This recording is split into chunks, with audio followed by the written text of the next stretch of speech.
एक तरफ है खानदाक का वो रक्षक जिसे 5000 साल की गुलामी ने एक हीरो नहीं, एक एंटी हीरो बना दिया। एक ऐसी आफत जिसके लिए जस्टिस का मतलब सिर्फ रिवेंज है, जिसे रोकने के लिए जस्टिस सोसाइटी को आना पड़ा। नाम है डेथ एडम, पर दुनिया उसे ब्लैक एडम के नाम से जानती है। और दूसरी तरफ है वो शख्स जिसने देवताओं को उनके घुटनों पर ला दिया, जिसकी नफरत ने उसे एक ऐसी ताकत दी जिसके आगे खुद थॉर जैसे गॉड ऑफ थंडर ने घुटने टेक दिए। एक साया जो पूरे ब्रह्मांड में मौत बनकर घूम रहा था। नाम है गोर द गॉड बुचर। तो सवाल ये है कि जब ये दो आमने सामने आएंगे तो कौन जीतेगा। आज की इस वीडियो में हम इन दोनों के मूवी फिट्स को एनालाइज करेंगे और देखेंगे कि इस एपिक बैटल का विनर कौन है। तो चलिए फाइट शुरू करने से पहले अपने फाइटर्स को थोड़ा और करीब से जान लेते हैं। हमारा पहला कंटेंडर है ब्लैक एडम। 5000 साल पहले खानदाक में एक गुलाम जिसके परिवार को काउंसिल ऑफ विजार्ड्स ने चैंपियन चुना, लेकिन किस्मत ने सारी शक्ति डेथ एडम के हवाले कर दी। उसे शज़ाम बोलने पर 6 देवताओं की शक्तियां मिलती हैं। उसने अकेले इंटर गैंग के सोल्जर्स को ऐसे मार दिया जैसे वो आलू के पापड़ हों, और जस्टिस सोसाइटी ऑफ अमेरिका के हमलों को भी झेल गया। वो गुस्से से भरा है, बिल्कुल रूथलेस, और उसकी डिक्शनरी में मर्सी जैसा कोई शब्द नहीं है।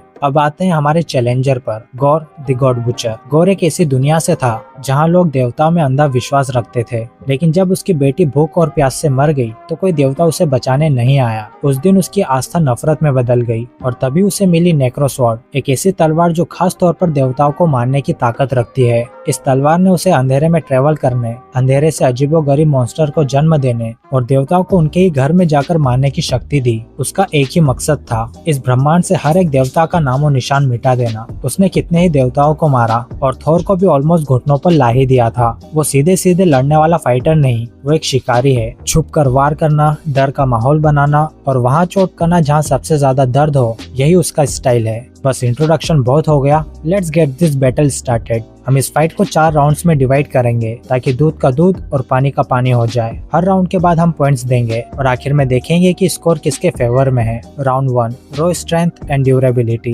ब्लैक एडम की बात करें तो भाई साहब एक चलता फिरता पहाड़ है। मूवी में उसने मिलिट्री के फाइटर जेट्स को खिलौनों की तरह उड़ाया, टैंक्स को आसानी से पलट दिया और जस्टिस सोसाइटी के मेंबर्स को एक साथ संभाला। उसकी ड्यूरेबिलिटी ऐसी है कि उस पर मिलिट्री ग्रेड रॉकेट्स और गोलियों का कोई असर नहीं होता, वो उन्हें हवा में ही पकड़ लेता है। यहाँ तक कि जब सबाक ने उस पर हमला किया, एक डीमन जिसके पास हेल की शक्तियाँ थी, तब भी ब्लैक एडम उसके पंचेस झेल गया और उस डीमन को 2 हिस्सों में चीर दिया। उसकी बॉडी इतनी ड्यूरेबल है कि सिर्फ इटेनियम नाम का एक खास मिनरल ही उसे चोट पहुंचा सकता है। वो लिटरली एक टैंक है जिसे रोकना ऑलमोस्ट इम्पॉसिबल है। अब आते हैं गोर पर। गोर भी कमजोर नहीं है। उसने थोर और माइटी थोर को एक साथ फाइट में उलझाए रखा, लेकिन उसकी असल ताकत उसकी बॉडी से नहीं बल्कि नेक्रोसवर्ड से आती है। वो ब्रूट फोर्स से लड़ने की जगह शेडो कंस्ट्रक्ट्स और तलवार के अजीब अटैक्स पर ज्यादा डिपेंड करता है। हमने देखा कि जब वेल्करी ने उसे ज़्यूस के थंडरबोल्ट से घायल किया तब वो दर्द में था, भले ही वो बाद में ठीक हो गया। इससे पता चलता है कि उसकी ड्यूरेबिलिटी स्वॉर्ड पर डिपेंड है।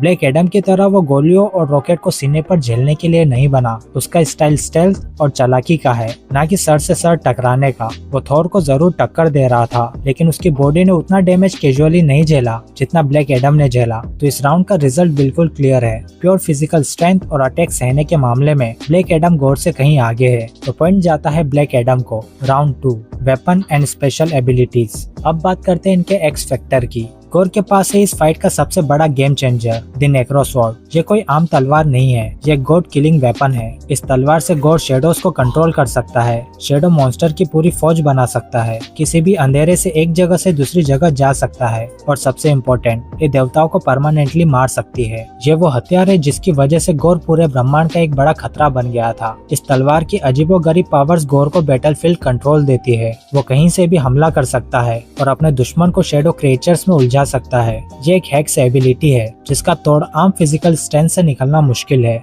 अब आते हैं ब्लैक एडम पर। ब्लैक एडम का सबसे बड़ा हथियार उसकी लिविंग लाइटनिंग है, जो देवताओं की शक्ति से आती है। वो इस बिजली को अपने दुश्मनों पर छोड़ सकता है, उन्हें जलाकर राख कर सकता है, या एक massive area of effect blast create कर सकता है जो एक पूरी फौज को एक झटके में साफ कर दे। ये बिजली काफी पावरफुल है, लेकिन क्या ये नेक्रोसवर्ड जैसी गॉड किलिंग वेपन है? शायद नहीं। इसका काम डिस्ट्रक्शन है। लेकिन ये किसी स्पेसिफिक एंटिटी को नलिफाई करने के लिए नहीं बनी है। ब्लैक एडम के पास कोई अलग से हथियार नहीं है, वो खुद ही एक वेपन है। इस राउंड में गोल का पलड़ा भारी है तो पॉइंट जाता है गोर को। Round 3, speed and combat experience. Black Adam speed के मामले में एक बीस्ट है। उसे गॉड हेरू से स्पीड मिलती है जिससे वो फाइटर जेट से भी कई गुना ज्यादा तेज उड़ सकता है। मूवी में हमने देखा कि वो बुलेट्स को तो ऐसे देखता है जैसे वो स्लो मोशन में चल रही हो। उसका कॉम्बैट स्टाइल लाइटनिंग ऑफेंसिव है। वो दुश्मन को सोचने का मौका देने से पहले उन पर टूट पड़ता है। एक्सपीरियंस की बात करें तो उसके पास पुराने जमाने की लड़ाइयों का अनुभव है। भले ही वो 5000 साल तक कैद रहा, लेकिन जागते ही उसने मॉडर्न मिलिट्री और सुपर हीरोज को बिना किसी दिक्कत के संभाल लिया। वहीं गोर की स्पीड अलग तरह की है। वो दौड़ने में ब्लैक एडम जितना तेज नहीं है, लेकिन वो शेडोज के जरिए एक जगह से गायब होकर दूसरी जगह आ सकता है। इसका मतलब है कि वो एक पल में यहाँ और अगले पल में ब्लैक एडम के ठीक पीछे हो सकता है। ये उसे एक टेक्टिकल एडवांटेज देता है। वो एक हंटर है और उसने सालों तक ऐसे देवताओं का शिकार किया है जिनकी स्पीड और पावर सुपर ह्यूमन होती है। उसका एक्सपीरियंस टारगेटेड असैसिनेशन का है। वो जानता है कि पावरफुल लोगों को कैसे उनके कंफर्ट जोन से बाहर निकालकर मारा जाता है। ब्लैक एडम की रॉ कॉम्बैट स्पीड गोर से ज्यादा है। वो गोर को रिएक्ट करने का मौका दिए बिना उस पर हमला कर सकता है। गोर की शैडो ट्रेवल उसे जरूर बचाएगी, लेकिन हर बार नहीं। एक खुले मैदान की फाइट में जहां छुपने की जगह कम हो, ब्लैक एडम की स्पीड उसे एक क्लियर एडवांटेज देगी। वो गोर को लगातार प्रेशर में रख सकता है, जिससे गोर को अपने शैडो ट्रिक सेटअप करने का टाइम ही नहीं मिलेगा। ये राउंड काफी क्लोज है, लेकिन रॉ क्वांटिफाइबल कॉम्बैट स्पीड के बेसिस पर पॉइंट ब्लैक एडम को जाता है। Round 4, the ultimate weakness and winning condition. आखिरी राउंड और सबसे जरूरी, एक दूसरे को हराने के लिए इनके पास क्या रास्ता है। पहले बात करते हैं गोर की। गोर की सबसे बड़ी ताकत नेक्रोसवर्ड ही उसकी सबसे बड़ी कमजोरी है। यह तलवार उसे करप्ट करती है और ये उसकी लाइफ फोर्स से जुड़ी है। अगर तलवार डिस्ट्रॉय हो जाए तो गोर फिर से मामूली मरता हुआ इंसान बन जाएगा। हमने थॉर लव एंड थंडर में देखा कि उसे इमोशनली मैनिपुलेट किया जा सकता है। अपनी बेटी के लिए उसने अपना गॉड किलिंग मिशन छोड़ दिया। उसकी फिजिकल बॉडी भी उतनी ड्यूरेबल नहीं है। वो तलवार की पावर्स पर डिपेंड करता है। अब आते हैं ब्लैक एडम की कमजोरी पर। ब्लैक एडम की दो असली कमजोरियां हैं। एक, उसका घमंड। वो अक्सर अटैक्स को सीने पर झेलता है जिन्हें वो आसानी से डॉज कर सकता है। नेक्रोसवर्ड जैसी चीज के सामने ये गलती जानलेवा साबित हो सकती है। दूसरी और सबसे बड़ी कमजोरी है मैजिक वर्ल्ड शज़ैम। अगर उसे ये शब्द बोलने के लिए मजबूर कर दिया जाए तो वो अपने मॉर्टल फॉर्म में वापस आ जाएगा और बेहद कमजोर हो जाएगा। लेकिन सवाल ये है कि क्या गोर को इस कमजोरी के बारे में पता होगा? बिल्कुल नहीं। तो ये फैक्टर फाइट में उतना मायने नहीं रखता। असली सवाल ये है, क्या नेक्रोसवर्ड ब्लैक एडम को काट सकती है? जवाब है मोस्ट लाइकली हाँ। वो एक गॉड किलर वेपन है और ब्लैक एडम की पावर्स भी देवताओं से ही आती है। तो फाइट यहाँ आकर रुकती है। ब्लैक एडम को जीतने के लिए गोर को सडन अटैक करना होगा। उसे अपनी स्पीड का इस्तेमाल करके गोर को उसकी तलवार ठीक से इस्तेमाल करने का मौका ही नहीं देना होगा। और गोर को जीतने के लिए सिर्फ एक अच्छा मौका चाहिए। एक पल जहाँ ब्लैक एडम एरोगेंस में अटैक टैंक करने की कोशिश करे और गोर अपनी तलवार से आखिरी वार कर दे। तो रुको। रिजल्ट पर आने से पहले आपका क्या कहना है? इन राउंड्स के बाद स्कोर ब्लैक एडम के फेवर में 2-1 से है। क्या आप इस बात से एग्री करते हैं? नीचे कमेंट सेक्शन में अपना विनर चुनो और रीजन भी जरूर बताना। और हाँ, अगर वीडियो यहाँ तक देख ही लिया है तो सब्सक्राइब बटन भी दबा ही दो, डिकोडर को अच्छा लगेगा। तो चलिए अब वक्त है आखिरी फैसले का। हमने देखा कि स्ट्रेंथ और स्पीड में ब्लैक एडम का पलड़ा भारी है, जबकि वेपन्स, एक्स एबिलिटीज और अनप्रिडिक्टेबिलिटी में गोर आगे है। लेकिन जब हम सिर्फ मूवी फीट्स को ध्यान में रखते हैं तो पिक्चर काफी क्लियर हो जाती है। ब्लैक एडम DCEU में एक फोर्स ऑफ नेचर की तरह दिखाया गया। उसकी स्पीड, उसकी स्ट्रेंथ और उसकी ड्यूरेबिलिटी इतनी हाई लेवल पर दिखाई गई है कि उसे रोकना लगभग नामुमकिन लगता है। वो एक ही वक्त में उड़ सकता है, सुपर फास्ट स्पीड ट्रेवल कर सकता है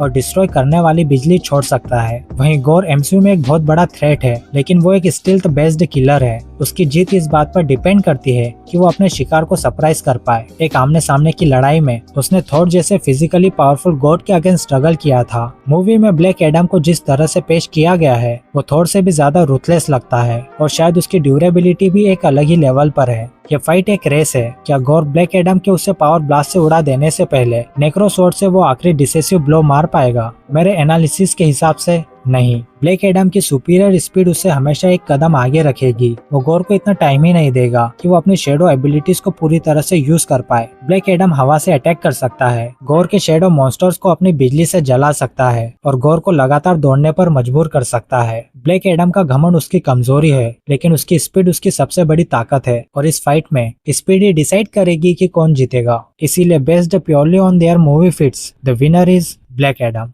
तो ये था मेरा ब्रेकडाउन ब्लैक एडम वर्सेस गोर का। आप एग्री करते हो, डिसएग्री करते हो, जो भी है कमेंट्स में बताओ। नीचे खुलकर अपने थॉट्स रखो और ये भी बताओ कि अगली बार किन दो कैरेक्टर्स की ऐसी एनालिसिस चाहते हो। तब तक के लिए देखते रहिए डिकोडर को।